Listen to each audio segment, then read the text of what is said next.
Hi everyone, and welcome to this week's Crime and Punishment story. This week I am covering the very strange story of Thomas Hodgson and the alleged murder of Ann Lumsdon, which took place in the Hendon area of Sunderland way back in 1834. I hope you will find it interesting.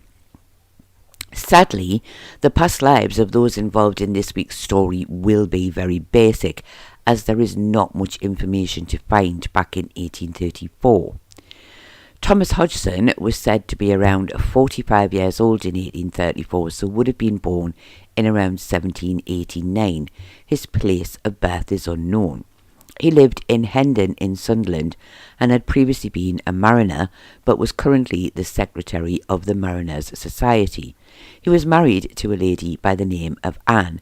However, it was suggested that he had also been keeping company with Ann Lumsdon. Ann Lumsdon, the victim, whose age was never mentioned, lived in Sunderland with her young and only child, Susan. She was a widow whose husband had died around a year previous to 1834. Anne was described as someone who liked to drink to excess. Before we go any further, can I just say, if you do enjoy this video, then please give it a thumbs up. And if you are new here or haven't already done so, then do please consider subscribing to the channel to help support the content we create.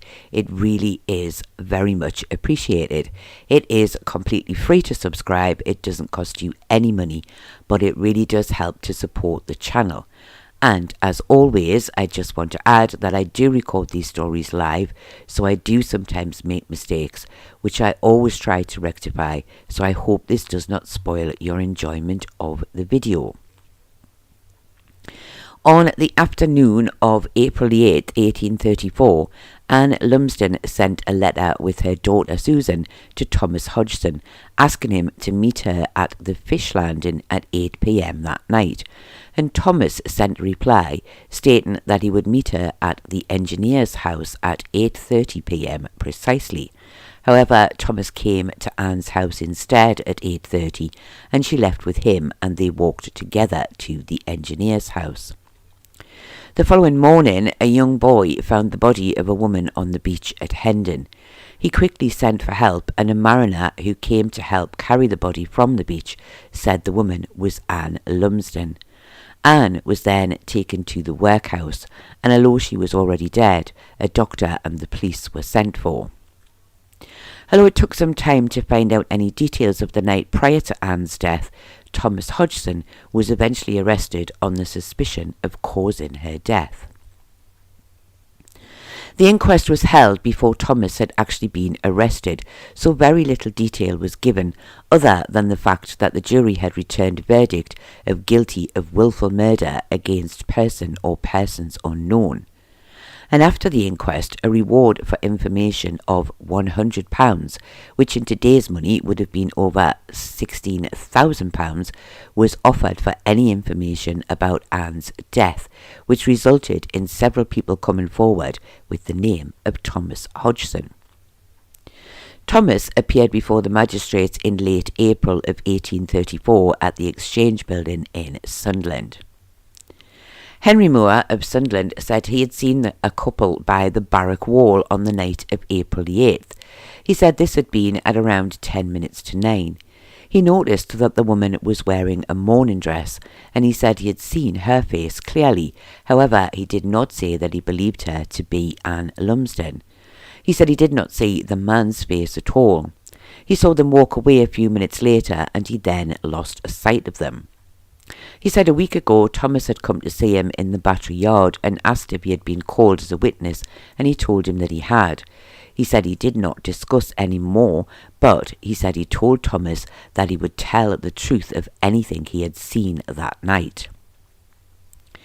Robert Davison said he was a mariner of Sunderland, and on the night of April the 8th at around 8:30 p.m. he had been on the beach at Hendon collecting coal. He said around 10 minutes after this he had seen a man and a woman standing by the engine house, and he believed that the woman at the time was very drunk. He said at around 9:30 p.m. he saw the same couple walking on the beach, and at times they were walking arm in arm. He then pointed to Thomas and said, "That is the man I saw with the woman on the beach, I swear." At this, Thomas calmly stated, "Then you are swearing falsely." And he also added that on a dark night it would have been impossible for Robert to have seen anyone clearly. Wilkinson Craig, aged 15, of Sunderland, said that around 5:30 a.m. on April the 9th, he had been on the beach with William Hay when they found the body of a woman half in and half out of the rising tide. He said they took hold of her hands and pulled her further up the beach out of the water and went for help. They found two men, one of whom was a sailor, who came down to the beach with them. He said the sailor told him the woman was the widow of Mr. Lumsdon. He said the men stood with the woman until they went to find Mr. Kent, the master of the workhouse. William Hay gave the same evidence as Wilkinson. William Kent was then called to give evidence. However, he refused to be sworn in, and he was eventually sent to prison himself for contempt of court. It would seem that the cause of death had been difficult to ascertain, which resulted in 5 doctors examining Ann Lumsdon. Dr. Grecian said he had been called to the workhouse on the morning of April the 9th. He said apart from the liver, the organs of the body all appeared to be healthy. He said he did find some internal bleeding, and this appeared to be caused by damage to the liver. He found no great signs of violence apart from a couple of small bruises, and he was certain that Anne had not died due to drowning. He also felt that there were not enough signs to prove that death had been caused by violence. Dr. Atkinson of Sunderland said he had been present with Dr. Grecian on the morning of the 9th. He felt it was possible that some of the internal bleeding from the liver could have been caused by someone placing great pressure on the body. He also said he found no signs of violence that would account for death. However, he added a fall on some rocks or stones may have left only minor marks, and then exposure to the cold may have caused death. And a fall from the cliff may have also been the cause of death. Dr. Cook of Sunderland said he had also assisted in examining the body of Ann Lumsdon, and he agreed with Dr. Atkinson in regard to the liver. He said an injury could have been caused by a blow or a fall. Dr. Emerson of Sunderland said he believed the injury to the liver had been caused after death and not before. However, he believed that Anne was someone who was drunk more than sober, and this would have resulted in problems with her liver. He was unable to find any evidence to prove the cause of death. Dr. Gregory of Bishop Wearmouth said he had been called to examine the body some 6 weeks after death and also after Anne had been buried. He said the body of Ann Lumsdon had been exhumed earlier on the day that he had examined her. He said he found signs of violence to the back of the head which he believed could not have been caused by the previous post-mortem. He said the damage to the liver may have been caused by a blow, a fall, or even a kick. Dr. Gregory was cross-examined at great length, as many felt some of the things he mentioned had been caused by the previous post-mortem, but he said he was sure they had not been, even though one of the other doctors had stated quite clearly that one of the marks he mentioned had been caused by him during his examination of the body. He ended by saying he could not be certain of the cause of death, and in the end, 5 doctors were not able to say for sure what had caused the death of Ann Lumsdon. Susan Lumsdon said on April 8th she had taken a letter to Thomas Hodgson from her mother, asking him to meet her that night. She said he had sent a reply back to her, telling her mother that he would meet her at 8:30 p.m. at the engineer's house, and this letter had been found in Anne's possession when her body had been found. However, Susan said Thomas came to their house and knocked on the door just before 8:30. She said her mother had gone out with Thomas but returned a few moments later for her bonnet and shawl, which she said were both black. Her mother had told her she would be back soon, but she never saw her again. Susan said she knew Thomas well. He often came to their house and had sometimes stopped overnight with her mother. She said she had seen them in the same bed together. John Metcalfe said he lived close to Thomas Hodgson, and he said on the 9th of April he had spoken to him and asked him if he had heard about the rumour of a woman being found dead in Sunderland, and he asked if Thomas had been with the woman that night. Thomas said he had not. He said Thomas was ill in bed at the time he had spoken to him, but he said 2 days later Thomas came to him and said he had been with the woman, but had not wanted to confess before, as his wife had been in the room at the time and he did not want her to know. Thomas Hodgson said Ann's letter had spoken of a problem that she had that she wanted to speak to him about. He no longer had the letter, he said he had burnt it. He stated that on April the 8th he had left Ann sometime before 9 p.m. She had been talking about a captain of a ship, who she did not name, who had promised to marry her, and he said she had told him if he did not marry her she would take her own life. He said he had told her to go home as he had nothing more to say to her. And he said that she'd then sworn at him and called him some offensive names and said she would take her own life. He said he did not think much of it, as she often said this when she was drunk. After this he had gone to a public house and had 1 drink of whiskey before heading home over the fields. He said on his way home he had begun to feel ill and had to sit down twice. It had taken him till around 10 p.m. to get home, and once there he had been helped to bed and a doctor was sent for the following morning, and he had remained in bed all day on April the 9th. Ann Metcalfe said she had been at the Hodgson's home in Sunderland on the night of April the 8th. She had been there when Thomas came home at around 10 p.m. She said he told them that he was not well, and she said that he did look very ill. He was very pale. She had helped his wife to take him to his bed. She said they were going to send for a doctor, but Thomas said he thought he would be better by morning.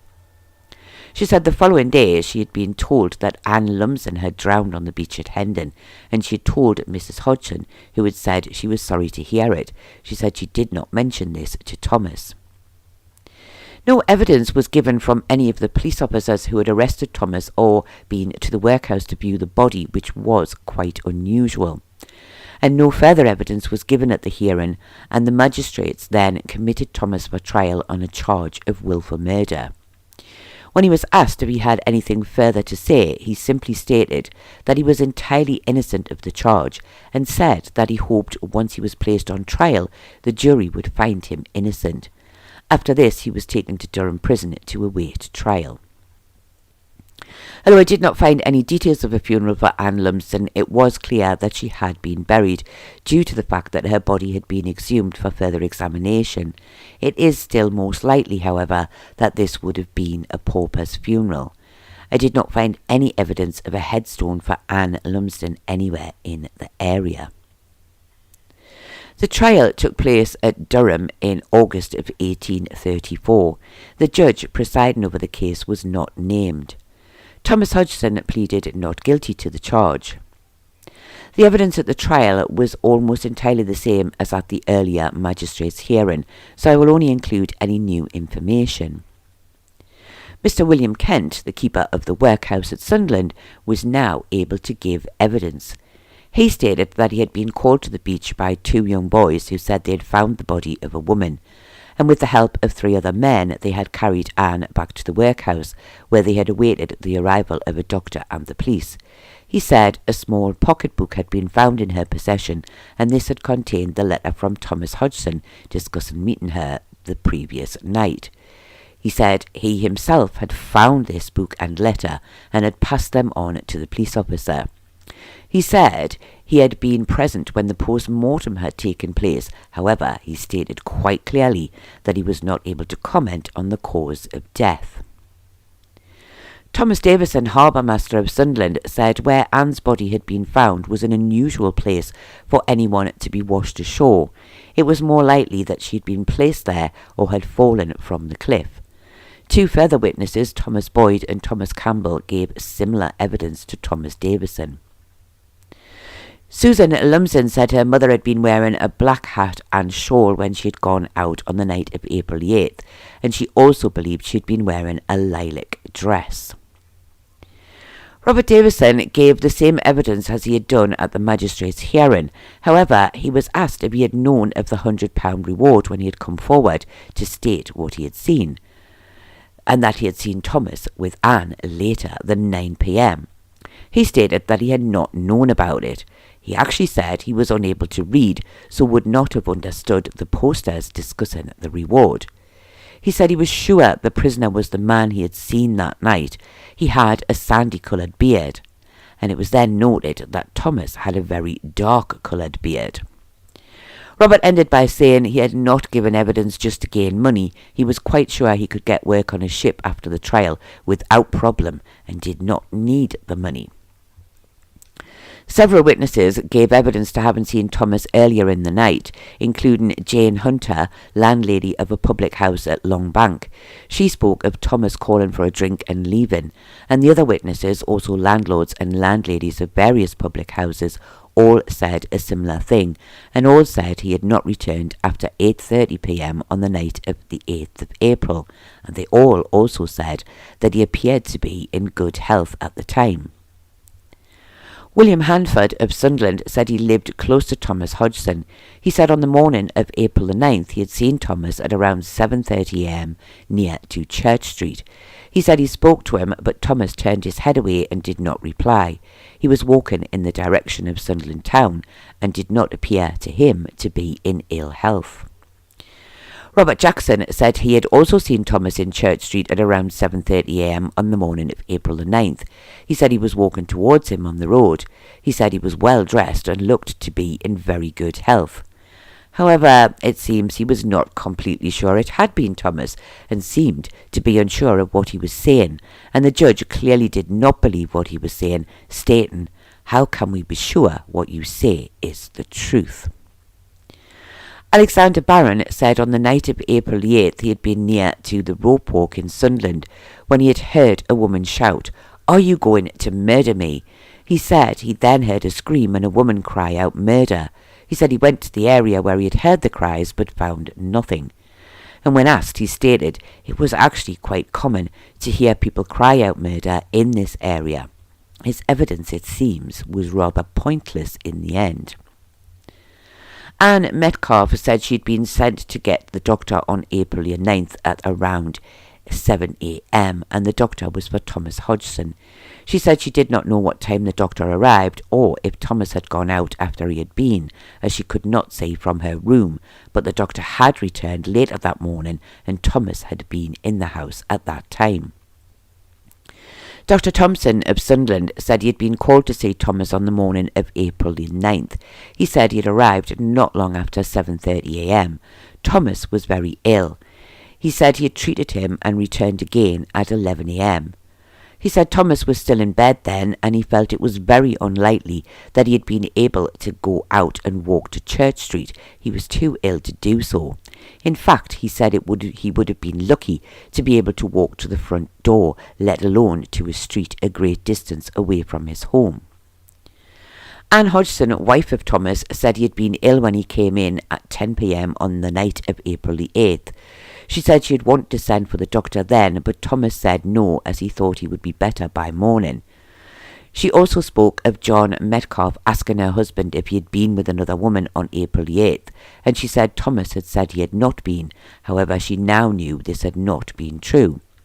She said the doctor had been sent for on April the 9th and her husband had been ill in bed all day. P.C. Barnabas Headley, the police officer who had been in charge of the case, then produced the dress that had been worn by Ann Lumsdon at the time of her death. It was indeed a lilac colour, as her daughter had believed, and this clearly contradicted the evidence of those who had stated that the woman they had seen with Thomas had been wearing a black dress. P.C. Headley did not give any other evidence. Thomas was then called to give evidence for the defence, but before he began to speak, the judge halted the trial. He stated that, in his opinion, and that of the prosecution, they did not feel there was enough evidence to find Thomas Hodgson guilty of either murder or manslaughter. The evidence given by the various doctors had not been able to determine the cause of death, and the witness evidence given was not a clear sign that Thomas had been the person who had taken the life of Ann Lumsdon. He said even if the jury felt that Ann had been murdered, could they really come to the agreement that Thomas was the guilty party? He ended by saying if the jury were of the same opinion, then he would end the case here. The jury did not take more than a minute to respond to the judge, stating they did not feel that Thomas was guilty of murder. The judge then dismissed the case and Thomas was discharged and free to leave the court. I did not find any further details of Thomas after this date. However, I am pleased to say that Ann's daughter Susan did not end up in the workhouse. She appears to have gone to live with family locally in Sunderland and would later marry and have children of her own. It is nice to know that her life was not completely ruined by the death of her mother. This was another very strange case. So many cases seem to be confusing or bizarre, and this one is a very baffling one. Despite 5 doctors examining the body of Ann Lumsdon, none of them could clearly say how she had died, with at best the idea that a blow or a fall could have caused her death. And of course it may well have been true that she intended to take her own life, so she could have simply walked off the cliff, or in her drunken state on the night in question, she may have tripped and fallen and been unable to save herself. And it does seem that Thomas was arrested and put on trial simply because he was the last person to see Ann alive. And many of those who gave evidence of seeing him with Ann later in the night than he had stated had only come forward because they wanted the £100 reward. And I have to admit, who can blame them when you consider how much it would be worth in today's money? And even those who said they had seen him the following morning seemed to be looking for the same reward, especially as the doctor who had been looking after Thomas said he was not well enough to leave the house. So it seems clear that their evidence was false. So was the judge correct to stop the trial and the jury to agree that Thomas was not guilty? Well, I personally think they were, as there really wasn't enough evidence pointing to Thomas being the man who had taken her life, and I don't think that anything Thomas said, had he been allowed to give evidence, would have changed this. What did happen to Ann Lumsdon that night? Well, sadly, that is something we will never know. She did seem to be upset about something, and was also said to be very drunk. But did she jump, or did she simply fall? Sadly, only Ann knows the answer to that question. But what do you think? Do you think Thomas was guilty and had pushed her over the cliff edge that night? Or do you think he spoke the truth of leaving her and taking ill on his way home? Do you think the judge was correct to direct the jury towards a not guilty verdict? Or do you think the trial should have continued and the jury been allowed to make the decision on their own? Or is it possible that Ann was killed by someone else, not Thomas Hodgson, but someone simply unknown? Do please let me know your thoughts in the comments below. I do hope that you have found this very strange but sad and tragic story interesting, and I'm sorry that I saved my fabulous mistake right until the last paragraph. But anyway, I do thank you all very much for watching, and I do hope to see you all again next week.